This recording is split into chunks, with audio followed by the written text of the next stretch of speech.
Hello friends, welcome to the competitive academy ఛానల్‌కి. ఈ వీడియోలో మనం GK and current affairs grand test 7 అండి. అదేనండి పార్ట్ 7 మనం డిస్కస్ చేసుకోబోతున్నాం. So let's start the video అండి. ఫస్ట్ క్వెషన్, భారతదేశంలో మొట్టమొదటి టెలిగ్రాఫ్ లైన్ ఎప్పుడు ఎక్కడ ప్రారంభించారు? ఏంటండి టెలిగ్రాఫ్ లైన్ ఎప్పుడు ఎక్కడ ప్రారంభించారు అంటే 1851లో కోల్కతా మరియు డైమండ్ హార్బర్ మధ్య మాట. ఎక్కడండి? కోల్కతా మరియు డైమండ్ హార్బర్ మధ్య. Option 2 is the right answer. Next, కర్కాటక రేఖ ఏ రాష్ట్రం మీదుగా పోతుంది? కర్కాటక రేఖ ఏ రాష్ట్రం మీదుగా పోతుందంటే option 4 is the right answer అండి. మధ్యప్రదేశ్ స్టేట్ మీదుగా పోతుంది మాట. నెక్స్ట్, ప్ర ప్రథమంగా కంప్యూటర్లను క్రింది వానిలో దేని ద్వారా ప్రోగ్రామ్ చేశారు? దేని ద్వారా ప్రోగ్రామ్ చేశారు అంటే మెషిన్ లాంగ్వేజ్ ద్వారా జనరల్‌గా కంప్యూటర్స్‌ని ప్రోగ్రామ్ చేస్తారన్నమాట. Option 2 is the right answer. Next, 'War and Peace' గ్రంథాన్ని రాసిన వారు ఎవరు? And the right answer is Leo Tolstoy అండి. Option 3 is the right answer. Next, క్రింది వాటిని జతపరచండి. Aquaculture, floriculture, sericulture and viticulture. So, వీటి ఆన్సర్ అనేది మీరు కామెంట్ సెక్షన్‌లో కామెంట్ చేయండి. ఈజీ కదండీ ఒకసారి. సో, కామెంట్ సెక్షన్‌లో కామెంట్ చేసేయండి త్వరగా. నెక్స్ట్, ప్రపంచ తపాలా దినోత్సవం ఎప్పుడు జరుపుకుంటారు? వరల్డ్ పోస్టల్ డే ఎప్పుడు జరుపుకుంటారు అంటేనండి వచ్చేసరికి మనకి అక్టోబర్ 9 అండి. Option 4 is the right answer. Next, భారతదేశంలో నౌరోజ్ అన్న ప్రసిద్ధి పర్షియన్ పండగను ప్రవేశపెట్టిన వారు ఎవరు? నౌరోజ్ మాట. ఆ పండగను ఎవరు ప్రవేశపెట్టారు అంటేనండి బాల్బన్ మాట. Option 1 is the right answer. Eighth question అండి. సింధు లోయ నాగరికత ప్రత్యేకత ఏమిటి? వాటి ప్రత్యేకత ఏమిటి అంటే పట్టణ ప్రణాళిక అండి.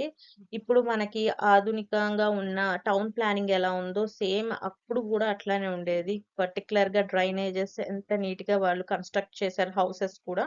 సో, పట్టణ ప్రణాళిక అనేది ప్రత్యేకత మాట సింధు లోయ నాగరికత అప్పుడు. Option 1 is the right answer అండి. భారత రాజ్యాంగంలోని నిబంధన 24 ప్రకారం బాల్యం అంటే ఎంత వయసు కంటే మించరాదు? సో, రాజ్యాంగం యొక్క నిబంధన ప్రకారం బాల్యం అంటే ఏ వయస్సు మించకూడదు అనేది ఇక్కడ క్వెషన్ అండి. So, option 1 is the right answer అండి. 14 ఇయర్స్ వయసు కన్నా మించరాదు మాట. సో, 14 బిలో అది బాల్యం అని చెప్పుకోవచ్చు. నెక్స్ట్, 10థ్ క్వెషన్, భారతదేశంలో పురాతన పర్వతాలు ఏమిటి? అంటే అవి ఆరావళి పర్వతాలండి. Option 4 is the right answer. Next, 2011 జనాభా లెక్కల ప్రకారం తెలంగాణ రాష్ట్ర గ్రామీణ జనాభా శాతం ఎంత? అకార్డింగ్ టు 2011 సెన్సస్ మాట అండి. మనకి వచ్చేసరికి 61.12% అండి. 61.12% మనకొచ్చేసరికి గ్రామీణ జనాభా పర్సెంటేజ్ మాట. Option 2 is the right answer. Next, రక్త మార్పిడి కనుగొన్నది ఎవరు? రక్తం యొక్క మార్పిడి ఎవరు కనుక్కున్నారు అంటే ల్యాండ్ స్టిన్నర్ అండి. Option 3 is right answer. Next, Telangana రాష్ట్రంలో భూమి మరియు ఆస్తుల వివరాలను డిజిటలైజేషన్ చేయడానికి ప్రారంభించిన పథకం ఏమిటి? అండ్ రైట్ ఆన్సర్ ఇస్ అండి మా భూమి మాట. ఓకేనండి. Option 1 is right answer. Next, భారత అంతరిక్ష పరిశోధన సంస్థ ఇస్రో సూర్యుడిని అధ్యయనం చేసేందుకు గాను రూపొందించిన ఉపగ్రహం ఏమిటి? అంటేనండి మనకి ఆదిత్య L1 మాట. సో, ఆదిత్య L1 అనే శాటిలైట్ ని రూపొందించారు. సెప్టెంబర్ 2, 2023లో అండి అది. నెక్స్ట్, క్రింది వాటిలో సరైనవి ఏవి? వీటిలో ఏవి సరైనవి అనేది ఇక్కడ క్వెషన్ అండి. సో, మనకి ఆన్సర్ వచ్చేసరికి 3 సరైనవే అండి. ఏమేమి చూద్దాం. పపువా న్యూగినియా పర్యటన సందర్భంగా పపువా న్యూగినియాతో పాటు ఫిజీ దేశం తమ అత్యున్నత పౌర పురస్కారాలతో భారత ప్రధాని నరేంద్ర మోదీని సత్కరించారన్నమాట. ఓకేనండి. అక్కడ ఉన్న అత్యున్నత పౌర పురస్కారంతో మన నరేంద్ర మోదీ గారిని సత్కరించారన్నమాట. Next, Papua New Guinea governor general Sir Bob Dadae grand companion of the order of Logohu అవార్డును మోదీకి అందించారు. సో, ఇక్కడ రాశారు కదండి ఇది grand companion of the order of Logohu అనేది వాళ్ళది అత్యంత పెద్దదైన పౌర పురస్కారం అన్నమాట. అది మన నరేంద్ర మోదీ గారికి బహుకరించారు. Next grand companion of the ordered Logohu పురస్కారం అందుకున్న వారిని గినియా వాసులు చీఫ్ బిరుదుతో పిలుస్తారు. సో అక్కడ గినియాలో ఉన్న వారిని చీఫ్ అని ఒక బిరుదుతో పిలుస్తారన్నమాట. ఏది ఆ పౌర పురస్కారాన్ని అందుకున్న వారిని. ఓకేనండి. So option 3 is the right answer అండి. ABC 3 correct. నెక్స్ట్ ఈ క్రింది వాక్యాలలో సరి అయిన దానిని గుర్తించండి. వీటిల్లో కరెక్ట్ ఏది అనేది గుర్తించండి అని ఇచ్చారు. సో ఇక్కడ కూడా అన్ని అనేవి కరెక్ట్. మీకు క్వశ్చన్స్ కోసం అన్ని కరెక్ట్ ఇస్తున్నారండి. అంటే మ్యాటర్ అనేది మనకి ఇది కరెక్ట్ తెలియాలి కాబట్టి. సో ఇక్కడ మనం ఒకసారి చూసుకుందాము. దక్షిణాఫ్రికాతో ఒప్పందంలో భాగంగా 12 చీతాలు 2023 ఫిబ్రవరి 18న భారత్ చేరుకున్నాయి. ఓకేనా అండి. అది ఒక ఒప్పందం మాట. ఒక 12 చీతాస్ ని 2023 ఫిబ్రవరి 18న ఇండియాకి పంపించారు. నెక్స్ట్ 8 నుంచి 10 ఏళ్ల జీవిత కాలంతో భూమి మీద అత్యంత వేగంగా పరుగు తీసే జంతువులుగా చీతాలు గుర్తింపు ఉంది.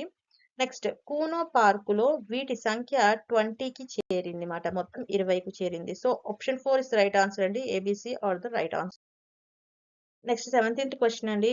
క్రింది వాక్యాలలో సరైనవి ఏమిటి? ఈ క్రింది వ్యాఖ్యలలో సరైనవి ఏమిటి అంటే ఇవి 3 కరెక్టేనండి. ఒకసారి మనం చూసుకుందాం. 2022 సంవత్సరానికి తెలుగు విభాగంలో కేంద్ర సాహిత్య అకాడమీ పురస్కారానికి ప్రముఖ రచయిత మధురాంతకం నరేంద్ర ఎంపికయ్యారు. ఎవరండి అతను? మధురాంతకం నరేందర్ ఎంపికయ్యారు మాట.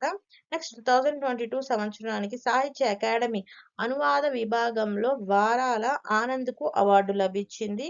మరియు హిందీలో రాసిన గ్రీన్ పోయమ్స్ ను వారాల ఆనంద్ ఆకుపచ్చ కవితలుగా అనువాదించారు. సో హిందీ టు తెలుగు వారాల ఆనంద్ అనే ఆయన ఆకుపచ్చ కవితలుగా అనే బుక్ ని అనువాదించారు అన్నమాట. గ్రీన్ పోయమ్స్ అనే బుక్ ని ఆకుపచ్చ కవితలుగా అనువాదించారు. So option 3 is right answer. ABC are the correct.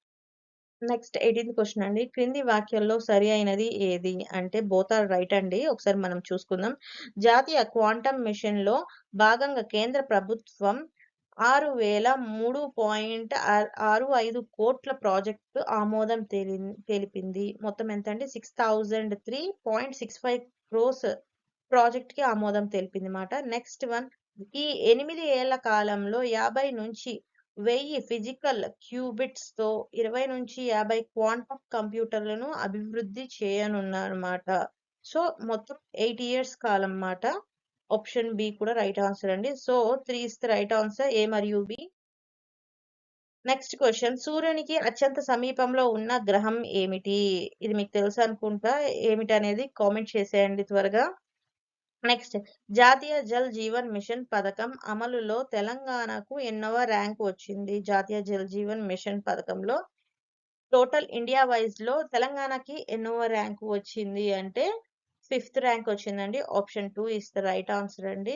So మా కంటెంట్ కనుక మీకు నచ్చినట్టయితే లైక్ షేర్ సబ్స్క్రైబ్ చేయండి అండ్ ఈ వీడియోని వీలైనంత షేర్ చేయండి అండ్ కరెక్ట్ ఆన్సర్స్ ని కామెంట్ కూడా చేయండి. Thank you for watching.